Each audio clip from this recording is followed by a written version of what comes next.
President Trump is in Kenosha, Wisconsin today, meeting with law enforcement after the shooting of Jacob Blake.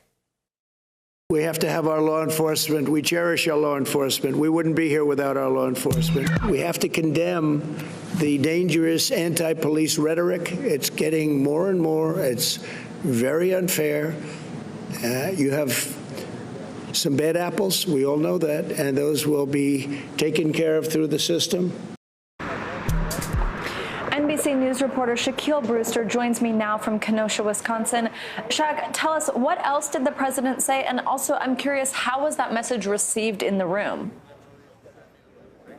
Well, it was a relatively quick trip for President Trump, who came to Kenosha this afternoon, and we saw him first tour some businesses that got damaged in some of the looting and rioting that you saw in the early days of the protest. You also saw the president have that roundtable discussion with local law enforcement leaders, having that discussion where you heard him talk there about the looting and the rioting, saying that he wants to restore order to Kenosha, talking about the National Guard presence that he's taking some credit for, that we know that the National Guard, those orders are made by the governor of the state. But you heard the president mention those steps there in his meetings with law enforcement. But you also heard about the assistance that he announced from the federal government. Millions of dollars for businesses available, millions of dollars for law enforcement, a special $42 million grant in grants to state and local law enforcement organizations. So you heard the president make a lot of announcements about what he's planning to do, about what his administration is doing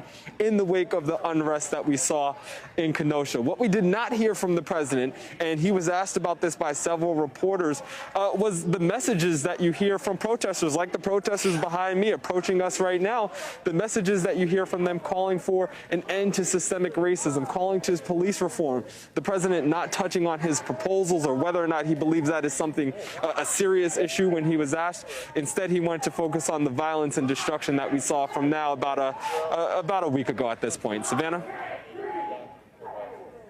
Now, Shaq, according to the people there that you're talking to, what message does this visit send? How's it being received? You know, ever since the White House announced this visit, it started on Tuesday, and we might move a little bit, so if you see our camera move, that's why. We're just going to move out of the way of the protesters. Please do. But what you heard, yeah, of course. And this is a very peaceful crowd. Let me also make that. We're just going to get out their way so we're not in the way as they're marching down the street. But when the president announced this trip initially, you heard the White House announced it on Saturday, and by Monday, or Sunday, excuse me, you had opposition from the governor of this state. You had opposition from the attorney general and the mayor of Kenosha, all saying and expressing concern that, hey, the community still needs more healing. They need more time to healing. Emotions are high. People are very serious about justice that they feel. You hear that from the crowd protesting right now. You hear this from the woman here who wants to go, and he says he wants justice for Jacob Blake. And that's the emotion that people have, and the emotion that was concerning some of the leaders when the president announced this trip. You know, the National Guard is still in place here. There's still a curfew that starts in about 3 hours here. And the concern that they had is we saw relatively, the past few nights we saw scenes of peace. We saw protests that were large but peaceful. The concern was that may change with the presidential visit as you draw more people to Kenosha, more people who are still fired up about the original shooting, that happened on Sunday of Jacob Blake. Savannah? Yeah, Shaq, and it's getting a little bit loud there. We can see people around you, but as you noted, it does look peaceful. Thanks so much for bearing with us through that.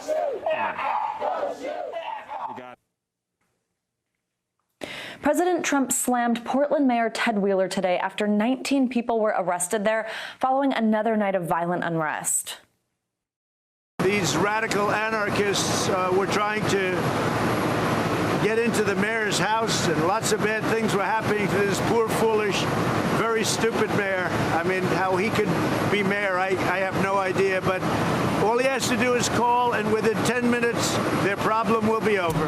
They had tremendous numbers of people really harassing him horribly, and I guess trying to break into his house. And he still sticks up with him because he's a fool. Only a fool would stick up for him like that. NBC NBC News correspondent, excuse me, Aaron McLaughlin joins me now from Portland, Oregon.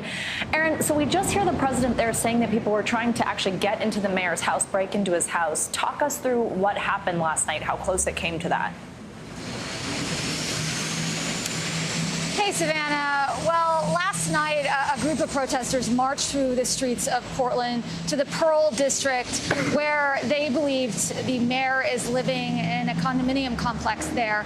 When they arrived, they set fire to a picnic table in the middle of the street. Someone then broke into one of the ground level businesses and set a small fire inside the building with residents of the condominium complex still inside. According to police, it is at that point that they chose to intervene, clashing with the demonstrators, making some 19 arrests in total. Worth noting that the small fire that was set inside the building was quickly extinguished and the situation diffused by the small hours of the morning. Yet another night of unrest here for Portland, and this time an arson investigation is underway as a result of what happened there at that condominium complex. Now, in addition to those strong words from President Trump about Mayor Ted Wheeler, we're also hearing from acting DHS security Chad Wolf. He sent a letter to Mayor Wheeler today, calling Portland the epicenter of crime and chaos. What else did he say?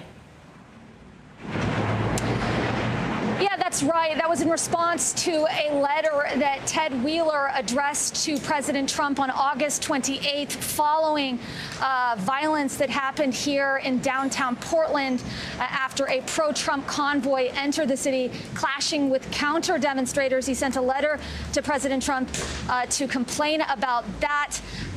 Chad Wolf responding on the president's behalf, calling on the mayor to request federal intervention. I'll read you part of what the letter said. He said, "There will come a point when state and local officials fail to protect its citizens from violence. The federal government will have no choice but to protect our American citizens." Part of this ongoing war of words between the mayor and the president. They both blame each other for the violence. They're both trading insults on pretty much a daily basis at this point. And it is worth noting that the last time federal government intervened in the situation was earlier in July. There were clashes that were happening outside the federal courthouse here in downtown Portland. The addition of federal agents really did seem to make the situation worse. Savannah. And finally, Aaron, what are authorities bracing for there tonight? Do you think it's going to be another night of unrest? Well, that's certainly what authorities are expecting and bracing for at this point. Last night marked the 96th night of unrest here in Portland, and they're expecting another night as well. In fact, they have increased the security presence here in Portland. The governor drafting her own plan to deal with the security situation, sending in the state troops to back up the police. The mayor himself trying to de-escalate the situation, proposing any number of police reforms. But there is a group that is very persistent and continues to be very angry, taking to the streets night after night to protest the situation. 96 nights. That is just really something here in an American city. Thank you so much, Aaron. Sure. There's been a dramatic spike in murders across the United States. In Chicago, more than 500 homicides just this year. For a new series, America's Cities, Fact vs. Fiction, NBC News correspondent Tom Costello went to Chicago to see how residents are working to keep their city safe. Hey, Savannah, good day to you. We're seeing this across the country in cities big and small, this really disturbing increase in homicides. We can tell you that experts say there's really not one single reason for it. There are many reasons for it, and they have been really bubbling and bubbling for years and years, but now the pandemic and the economy are making the situation far worse. It's happening across the country in cities big and small, a dramatic spike in homicides in Los Angeles, New York, in Nashville, in Denver. It's not okay that this surge in crime is impacting our vulnerable populations. An 89% increase in Minneapolis, more than 100% in Milwaukee. In Chicago, more than 505 deaths just this year. We got to be tired of this, because damn it, I'm tired of it. On July 4th, 7-year-old Natalie Wallace was killed while playing in the front yard as her family prepared to celebrate Independence Day.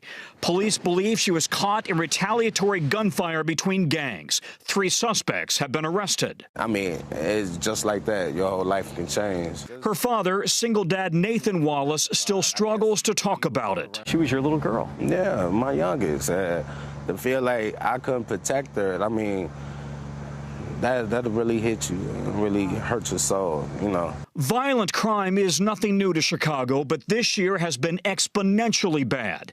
The number of kids 13 or younger killed in shootings has already surpassed all of last year. How you doing, sir? On the south side of Chicago, an army of orange shirts called Target Area walks the streets on a mission to stop violence before it starts in an area suffocating with unemployment, food insecurity, the loss of neighborhood schools, gangs, drugs, and guns. Amplifying all of it, the pandemic. More unemployment, more stress, tension with police, and desperation. When the coronavirus hit, it hit this community harder than it hit any other community. Autry Phillips is Target's executive director. People just don't care about a life anymore. That's important to us. We have to understand that we have to teach our kids. This summer, the Justice Department's Operation Legend has partnered federal agents with local police across 9 cities to crack down on violent crime, making 1,500 arrests. These arrests make a difference, and it will make a difference on our violent crime rate overall in Kansas City. Not to be confused with the federal agents sent to protest zones this summer. While crime and policing have become flashpoints in the presidential campaign, most experts say the violence is not related to demonstrations over racial inequality. And despite the jump in homicides, the nation's crime rate is still down sharply from the 1990s. Still, the pandemic and stalled economy have tensions and tempers running high. For Autry Phillips, progress is measured one person at a time. If one of us just help one person from getting shot, if one of us just help one person from getting killed, if one of us just help one person to get back in school, to get off drugs, to get into an anger management program, to get an ID. One concern that these people on the streets have is that as we get into the fall, as the weather gets colder in some of these northern cities, and they can't get outside because it's too cold, that the situation could get worse. People are inside, stuck on top of each other. They've still got the economy they're dealing with, still dealing with COVID, and the situation they fear is ripe for the situation to get even worse. Hey, NBC News fans, thanks for checking out our YouTube channel. Subscribe by clicking on that button down here and click on any of the videos over here to watch the latest interviews, show highlights, and digital exclusives. Thanks for watching.